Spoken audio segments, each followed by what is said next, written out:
How to attain fluency or how to become fluent so you could score high in IELTS examination. Friends, if you look at the IELTS band descriptor, there you will find one important thing. Candidate should be able to discuss a topic at a length. It means that candidate should be fluent. If you are not fluent, then examiner is not going to award you good band score, because this is the first requirement or first condition of IELTS speaking examination. If you are fluent, then there are high chances that you would be able to score high in IELTS speaking module. So first thing that you should do if you want to score high band in IELTS examination is this, that you should improve your fluency. Means you must be able to speak on a topic at a length. If you could do, then I guarantee you your score would be high. Suppose your vocabulary is strong and your grammar is awesome, but you are not able to speak fluently, then nothing is going to happen. You must be able to use your vocabulary and grammatical structures in a way that examiner understands you and you speak on a topic at a length, then you are fluent.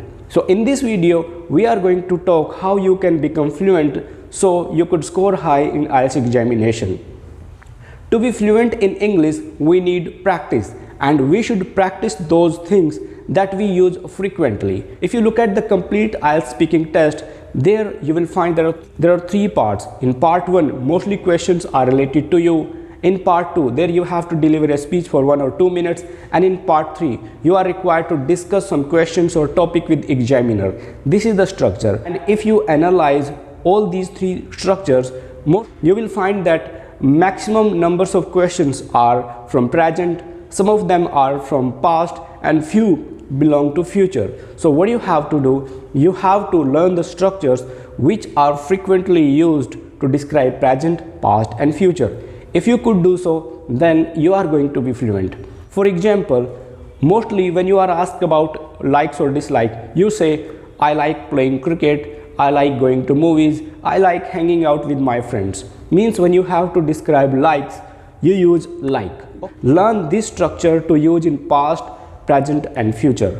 How would you say, I like playing cricket? I liked playing cricket when I was a child.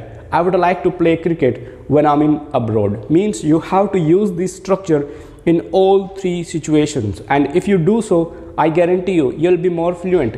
What happens with many students, they are given a situation and they just prepare about one situation, whereas you should prepare for all three given situations, because you are often asked questions in IELTS speaking examination about present, past and future. And if you have a language to describe past, present and future, then you are confident enough to discuss over any topic, right? So what you have to do, you have to learn the structures which are used to describe past, present and future. Mostly you could say that I would like to study abroad. Yes, I wanted to study abroad.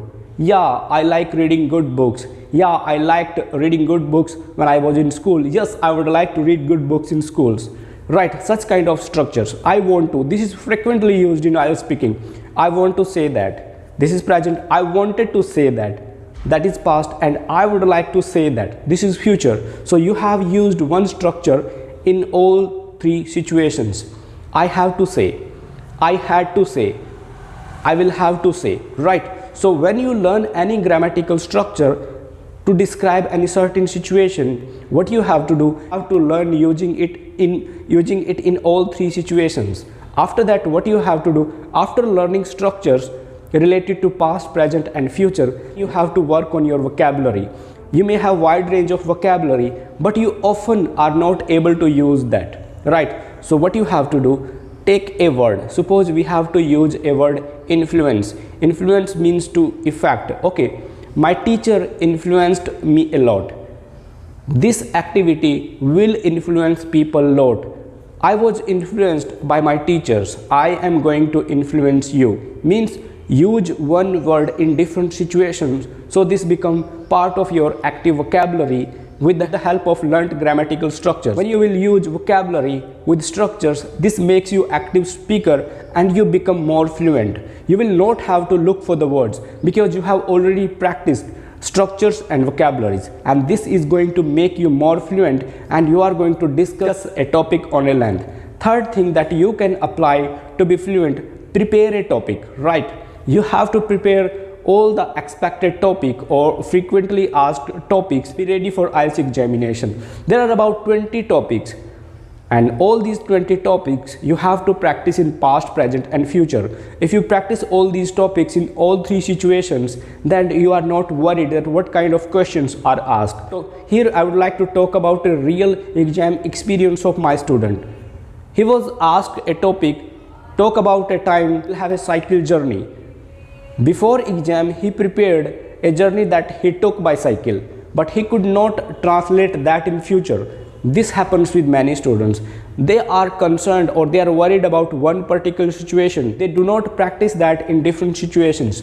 So what you have to do when you practice your IELTS speaking or when you try to be fluent, you have to practice all three situations. So you could speak in any given situation. Try this. I guarantee you will be more fluent. So now let's talk about grammar. If you want to be comfortable in IELTS speaking, then present tense, present simple tense, present continuous and present perfect.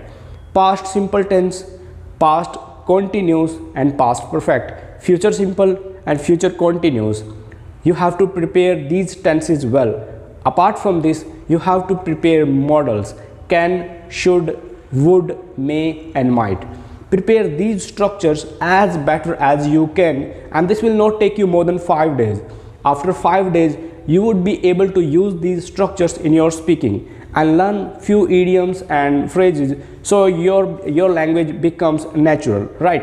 And this way you would be able to perform better. You will be more fluent. So first secret of the fluency is this, that when you learn any structure, you have to learn in all three given situations, and when you learn any word, you have to use that word in all the learned grammatical structures and try to speak as more as you can.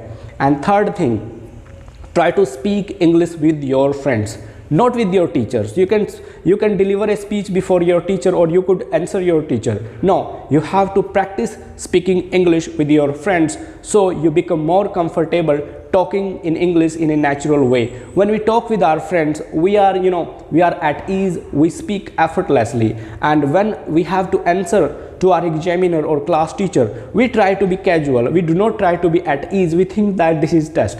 So to improve your fluency, try to speak with your friends, talk over phone, and you can take the help of any application which helps you practice your English. And if you do so, then your English will improve in next couple of weeks. Do not ignore the power of vocabulary used in different structures. This will make you natural English communicator. Structure which you use frequently. Apart from this, leave everything behind. This is not going to help you anywhere. Just analyze the complete IELTS speaking test and plan your preparation according to that, right? And this is going to help you a lot. Your preparation would be a little bit easy, and you are going to focus what is required, right? I hope that this video has shown you a path that you are going to tread. Now, if this video has been helpful to you, then share it on Facebook, Instagram and WhatsApp so other could be benefited. Thank you so much for watching. Subscribe our channel because we'll produce more exciting videos for you so you could score high in IELTS examination. Thank you. See you next time.